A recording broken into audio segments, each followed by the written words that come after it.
welcome to today's story. It's me, Miss Palmer, and it's my turn to read the story from this point. I thought long and hard about which story I was going to choose, and I finally settled on this book. Now, the book I'm going to read to you is one of my absolute favourites from when I was at school. It is such a fantastic story, and I'm excited to share it with you. I've chosen to read Babe, the Gallant Pig by Dick King-Smith. I hope you like it as much as me. I hope you enjoy the story. So, Babe. Chapter 1, Guess My Weight. "What's that noise?" said Mrs. Hoggett, sticking her comfortable, round, red face out of the kitchen window. "Listen, there 'tis again. Did you hear it? What a racket. What a row. Anybody would think someone was being murdered. Oh, dearie me. Whatever it is, just listen to it, will you?" Farmer Hoggett listened. From the usually quiet valley below the farm came a medley of sounds. The oompa of a brass band, the shouts of children, the rattle and thump of a skittle-alley, and every now and then a very high, very loud, very angry-sounding squealing lasting about 10 seconds. Farmer Hoggett pulled out an old pocket watch, as big around as a saucer, and looked at it. "Fair starts at 2, he said. "It started." "I knows that," said Mrs. Hoggett, "because I'm late now with all these cakes and jams and pickles and preserves, as is meant to be on the produce stall this very minute. And who's going to take them there, I'd like to know?" "Why, you are. But afore you does, what's that noise?" The squealing sounded again. "That noise?" Mrs. Hoggett nodded a great many times. Everything that she did was done at great length, whether it was speaking or simply nodding her head. Farmer Hoggett, on the other hand, never wasted his energy on words. "Pig," he said. Mrs. Hoggett nodded a lot more. "I thought 'twas a pig. I said to myself, that's a pig, that is. Only nobody round here do keep pigs. 'Tis all sheep for miles about. What's a pig doing? I said to myself. Anybody think they'd be killing the poor thing? Have a look when you take all this stuff down, which you better do now. Come and give us a hand. It can go in the back of the Land Rover. 'Tisn't raining, 'twon't hurt.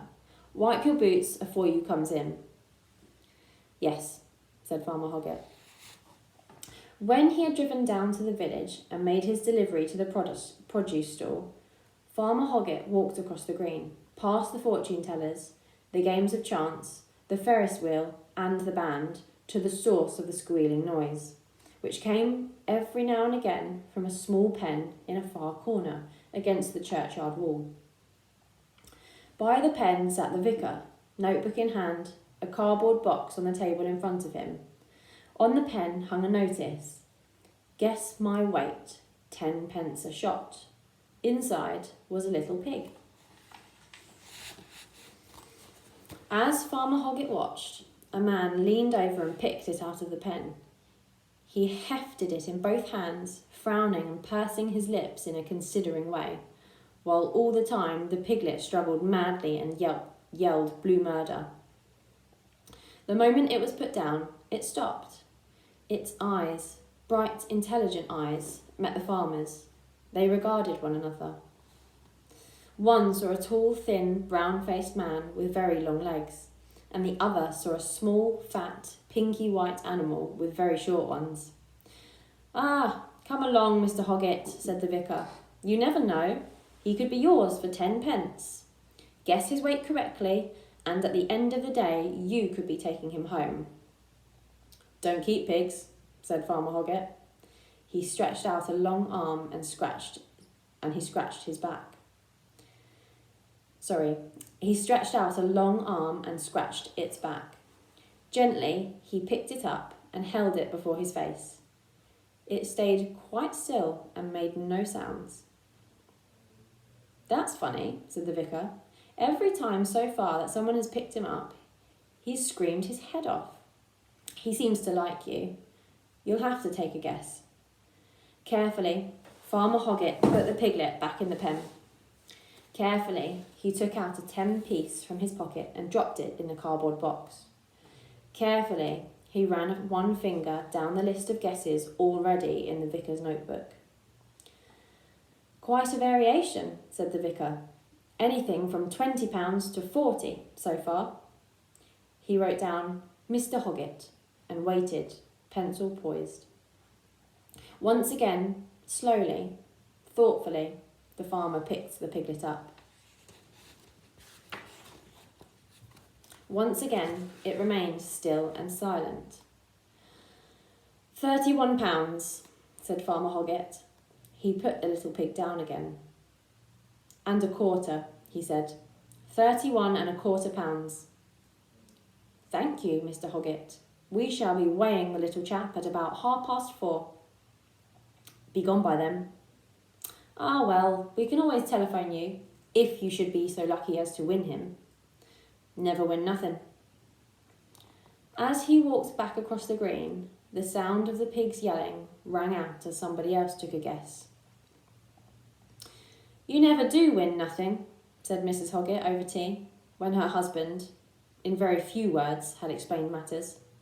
Though I've often thought that I'd like a pig.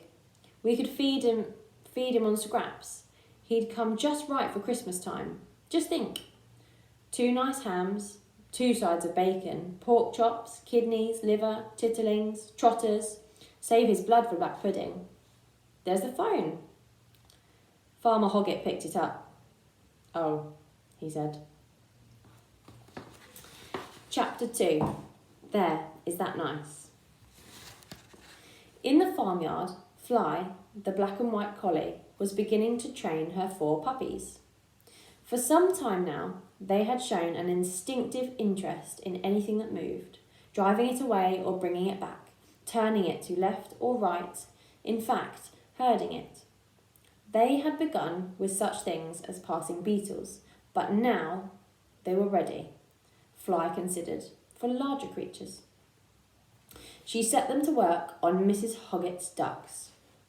Already the puppies were beginning to move, as sheepdogs do, seeming to creep rather than walk, heads held low, ears pricked, eyes fixed on the angrily quacking birds as they manoeuvred them about the yard. Good boys, said Fly. Leave them now. Here comes the boss. The ducks went grumbling off to the pond, and the 5 dogs watched as Farmer Hoggett got out of the Land Rover. He lifted something out of a crate in the back and carried it into the stables. What was that, Mum? Said one of the puppies. That was a pig. What will the boss do with it? Eat it, said Fly, when it's big enough. Will he eat us? Said another, rather nervously. When we're big enough. Bless you, said his mother. People only eat stupid animals, like sheep and cows and ducks and chickens. They don't eat clever ones like dogs. So pigs are stupid, said the puppies. Fly hesitated. On the one hand, having been born and brought up in sheep country, she had never, in fact, been personally acquainted with a pig. On the other, like most mothers, she did not wish to appear ignorant before her children. Yes, she said, they are stupid. At this point, there came from the kitchen window a long burst of words, like a rattle of a machine gun, answered by a single shot from the stables, and Farmer Hoggett emerged and crossed the yard towards the farmhouse with his loping stride. Come on, said the collie, I'll show you. The floor of the stables had not rung to a horse's hoof for many years, but it was a useful place for storing things. The hens foraged about there, and sometimes laid their eggs in old wooden mangers. The swallows built their nests against its roof beams with mud from the duck pond, and rats and mice lived happily on its shelves under the until the farm cats cut them short. At one end of the stable, there were 2 loose boxes with boarded sides topped by iron rails. One served as a kennel for Fly and her puppies, and the other sometimes housed 6 sheep. In there, Farmer Hoggett had put the piglet. Okay, leave it there for today, and we will continue with the story tomorrow.